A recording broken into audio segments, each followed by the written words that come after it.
कौन सा ग्रह सौर जगत का सबसे दूर ग्रह है? नेपच्यून सौर ग्रह का सबसे दूर ग्रह। आप नए हैं तो इस चैनल को सब्सक्राइब कीजिए। ऑनलाइनर क्वेश्चन यहाँ से आप लोग को परीक्षा में यूपी पुलिस एसएससी में 10 नंबर करेक्ट मिलेगा। आप नए हैं तो इस चैनल को सब्सक्राइब कीजिए। हम चलते हैं अपने क्वेश्चन पर। संसार का सबसे बड़ा सबसे ऊंचा जलप्रपात है तो ये साल्टो एंजल जलप्रपात ही है। उसके बाद से कह रहे हैं सबसे अधिक चाय का निर्यातक कौन सा देश है तो केनिया। और कह रहे हैं गोभी का मरुस्थल स्थित है तो ये चीन में गोभी का मरुस्थल स्थित है। और आगे देखिए, आगे बढ़िए। थोड़ा ये गलत तरीके से लग गया है, इसे सॉरी। कह रहा है कि सुएज नहर जोड़ती है तो भूमध्य सागर और लाल सागर को ये सुएज नहर जोड़ती है। ये भूमध्य सागर और लाल सागर को क्या करती है, जोड़ती है।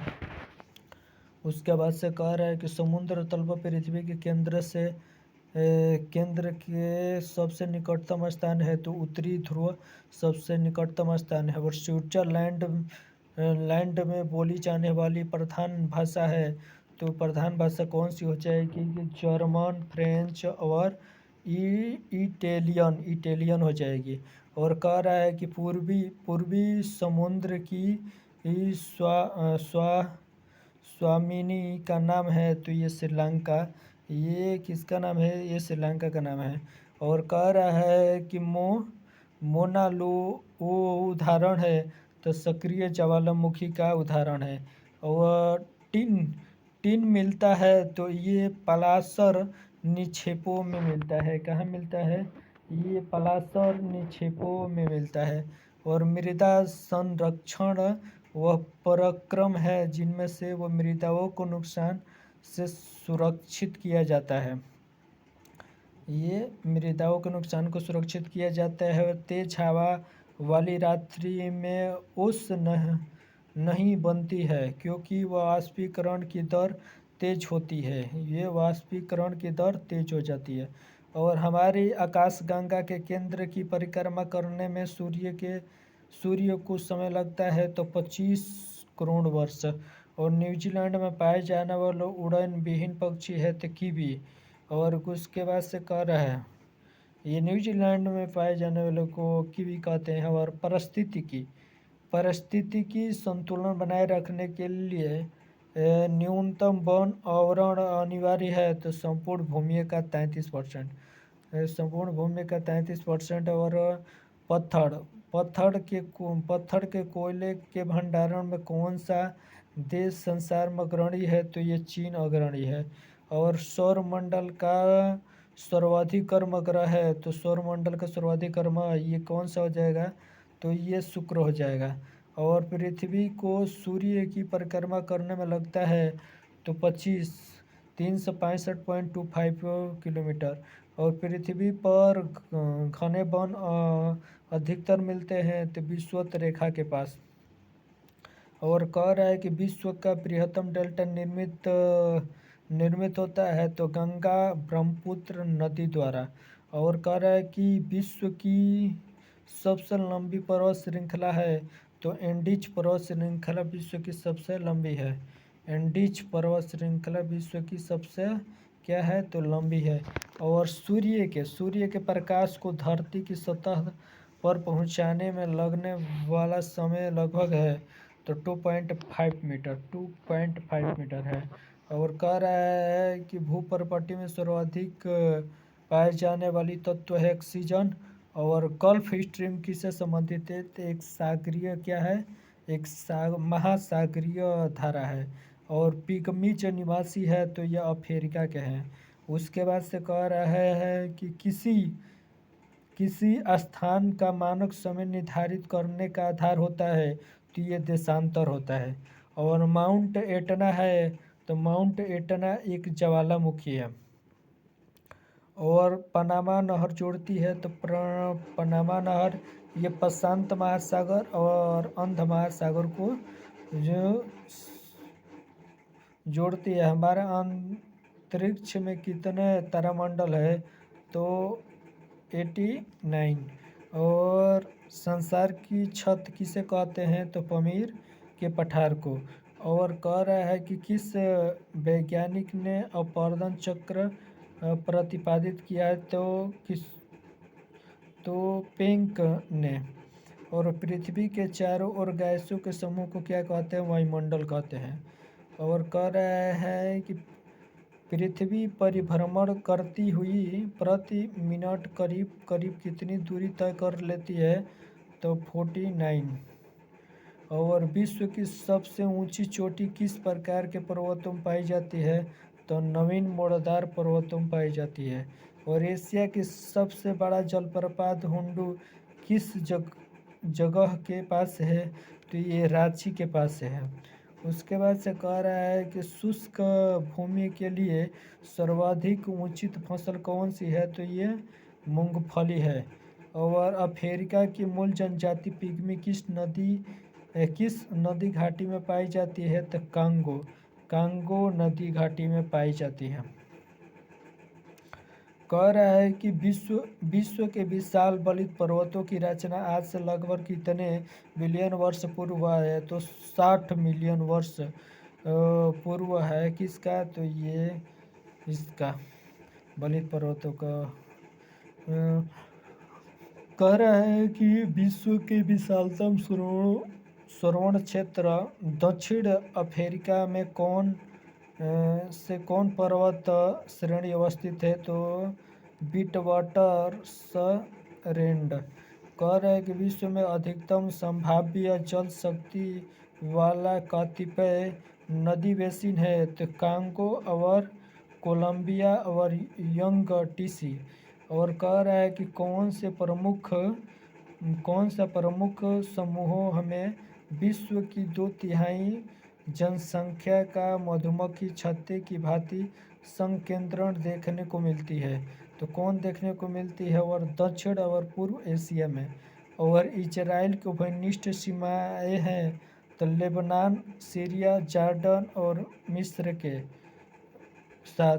और महासागर में ऊंची जल तरंगें कैसे उठती है? और ये चंद्रमा से उठती है। और टाइफून नामक चक्रवात से कौन सा क्षेत्र अधिक प्रभावित होता है? तो ये चीन सागर। और का अंडमान निकोबार द्वीप समूह में द्वीपों की संख्या है? तो 22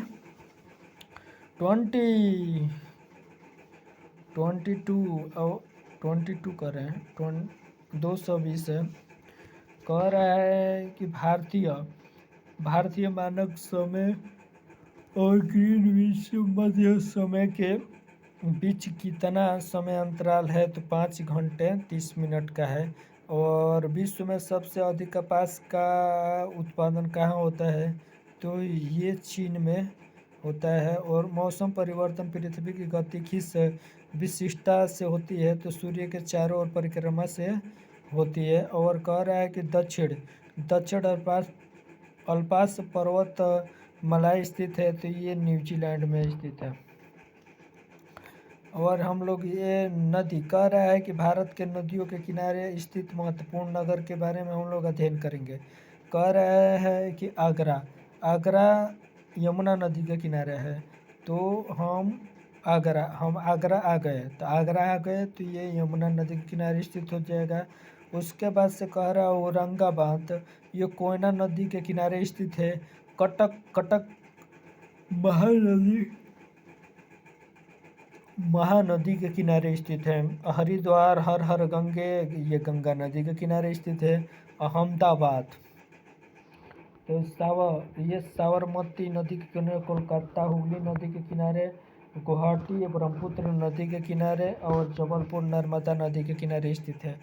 उसी प्रकार हम कानपुर ये गंगा नदी के किनारे है, मदुरई बेगई नदी के किनारे है।